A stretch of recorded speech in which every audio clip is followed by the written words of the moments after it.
लगी बैठी अदिति पर ध्यान देती थी। मम्मी ये देखो मेरा नया सूट शाम के फंक्शन में ये कैसा लगेगा? ये तो बहुत सुंदर लग रहा है, रानी लगेगी बिल्कुल मेरी बेटी। मम्मी वो सुकन्या को क्या दूंगी पहनने के लिए? वो भी तो हमारे साथ शादी में जा रही है, पहन लेगी कुछ भी जो उसका मन होगा। मेरे पास इतने पैसे नहीं है कि मैं उसके लिए भी नया सूट खरीदूं। वैसे भी तुम्हारे पापा का इतना काम नहीं बचा, मेरे लिए तुम्हें नया सूट लेकर देना जरूरी था। बहुत लोग आएंगे वहाँ, क्या पता कोई तुम्हें अमीर घर का लड़का पसंद कर ले। अरे सरिता, कभी कभी अपनी बड़ी बेटी सुकन्या के बारे में भी सोच लिया करो, वो बेचारी भी तो शादी लायक है। बस आ गए अपनी लाडली बेटी के बारे में चिंता करने। पता नहीं कौन से मनहूस दिन मेरी तुम्हारे साथ शादी हुई थी, जब से आई हूँ एक ही नाम तुम्हारे मुंह पर चढ़ा हुआ है। देखती हूँ सुकन्या सुकन्या। अरे तुम्हारी दूसरी बेटी अदिति भी कुंवारी है, वो भी तुम्हारी ही बेटी है, उसके बारे में भी कुछ सोचा करो। मैं हूँ जो पैसे जोड़ जोड़ कर अपनी बेटी को सूट दिलवाए हैं। अब शाम को चलने की तैयारी कर लो, बहुत बड़े बड़े लोग उस शादी में आएंगे। ये तो मेरी सहेली पुष्पा की बड़ी मेहरबानी है जो उसने हमें एक कार्ड दे दिया, वरना हम गरीबों को इस शहर में और इतनी बड़ी शादी में कौन पूछेगा। मनोहर को पता था कि सरिता का स्वभाव बहुत ही खड़ूस है, इसलिए वो चुपचाप अपने कमरे में चला जाता है। शाम को सब लोग शादी के लिए तैयार होते हैं। अदिति बहुत ही सुंदर सूट पहनकर तैयार होती है। सुकन्या के पास तो कपड़े ही नहीं थे। अचानक मनोहर सुकन्या के पास आता है। सुकन्या बेटी, ये ले, ये तेरी माँ की साड़ी है, तू ये पहनकर तैयार हो जा। देख कितनी सुंदर साड़ी है, मेरे संदूक में रखी थी, मैं वही ढूंढ रहा था और आज मुझे मिल गई।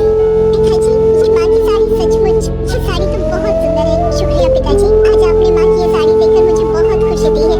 हाँ बेटी, अब ये साड़ी पहनकर जल्दी से तैयार हो जा, देखना कब से सुंदर लगेगी मेरी बेटिया। सुकन्या अपनी माँ की साड़ी पहनकर तैयार हो जाती है। सब लोग शादी में पहुँचते हैं। सरिता जानबूझकर अदिति को ही आगे कर रही थी ताकि वहाँ लोग अदिति को ही देखें। तभी एक बहुत ही बड़े परिवार के लड़के आशीष की नजर सुकन्या पर पड़ती है। सुकन्या बिल्कुल अकेली खड़ी थी। वो लड़का उसके पास आया और उससे बात करने लगा। हेलो, मेरा नाम आशीष है और आपका? जी मेरा नाम सुकन्या है। अच्छा नाम है आपका। वैसे आप यहाँ अकेली क्यों खड़ी हैं? चलिए ना, वहाँ डांस फ्लोर पर सब लोग डांस कर रहे हैं। आशीष को सुकन्या से बात करता देख सरिता आशीष के पास आती है। सुकन्या बेटा, तुम्हारे पापा तुम्हें बुला रहे हैं, इनके साथ अदिति डांस कर लेगी। हाँ क्यों नहीं, प्लीज। मनोहर ने तो सुकन्या को बुलाया ही नहीं था। ये सब तो सरिता की चाल थी। थोड़ी देर बाद सुकन्या फिर से खड़ी थी। अदिति आशीष के साथ डांस करने लगती है। आशीष अभी भी सुकन्या की तरफ ही देख रहा था, शायद उसे सुकन्या पसंद आने लगी थी। आशीष पूरी शादी में सुकन्या से बात करने की कोशिश करता रहा, पर बार बार सरिता अदिति को बीच में लाने लगी। पर आशीष के मन में तो कुछ और ही चल रहा था। एक दिन जब सुकन्या घर के काम कर रही थी तो अचानक मनोहर के साथ आशीष और उसके माता पिता आ जाते हैं। सरिता, जाकर जल्दी से चाय नाश्ते का इंतजाम करो। घनश्याम जी अपने बेटे आशीष का रिश्ता हमारी सुकन्या के लिए लेकर आए हैं। क्या सुकन्या के लिए आशीष का रिश्ता? ये कैसे हो सकता है? मनोहर की बात सुनकर सरिता चौंक जाती है। सुकन्या तो घर की झाड़ पोंछ में मैंने कुचैले कपड़ों में मानो ऐसी लग रही थी जैसे कीचड़ में कमल। वही अदिति सोफे पर आराम से बैठी थी। सब कुछ आशीष और उसके माता पिता के सामने था। सुकन्या बेटिया, जाओ जल्दी से तैयार हो जाओ। अदिति, जाओ अपनी दीदी को तैयार कर दो।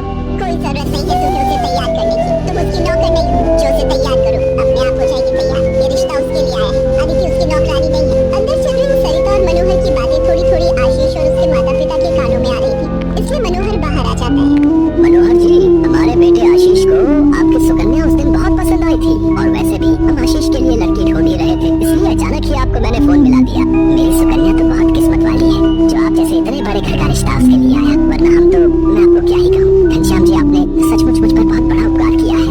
नहीं नहीं मनोहर जी, इंसान दिल से अमीर होता है। आपने अपनी बेटी सुकन्या को जो संस्कार दिए हैं वो किसी धन दौलत से कम नहीं। तभी सुकन्या चाय नाश्ता लेकर आ जाती है। सुकन्या का रिश्ता पक्का हो जाता है। भाई साहब, हमें आपकी सुकन्या बहुत पसंद है। हम तो जल्द से जल्द शादी करके सुकन्या को अपने घर की बहू बनाकर ले जाना चाहते हैं। बस आप शादी की तैयारियां कीजिए। आशीष के माता पिता के मुंह से ये बातें सुनकर मनोहर की खुशी का ठिकाना नहीं था। सुकन्या आज एक बहुत बड़े घर की बहू बनने जा रही थी। आशीष के माता पिता रिश्ता पक्का करके चले जाते हैं। कुछ दिनों बाद सुकन्या की शादी की तारीख निकल आती है। सरिता, मैं देख रहा हूँ जब से सुकन्या की शादी पक्की हुई है तुमने सुकन्या से बात तक करना छोड़ दिया है, ये ठीक नहीं।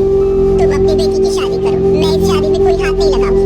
ये रिश्ता मेरी बेटी के लिए था। मैं चाहती थी आशीष के साथ अपनी बेटी का रिश्ता करना, पर तुम्हारी उस सुकन्या ने सब काम खराब कर दिया।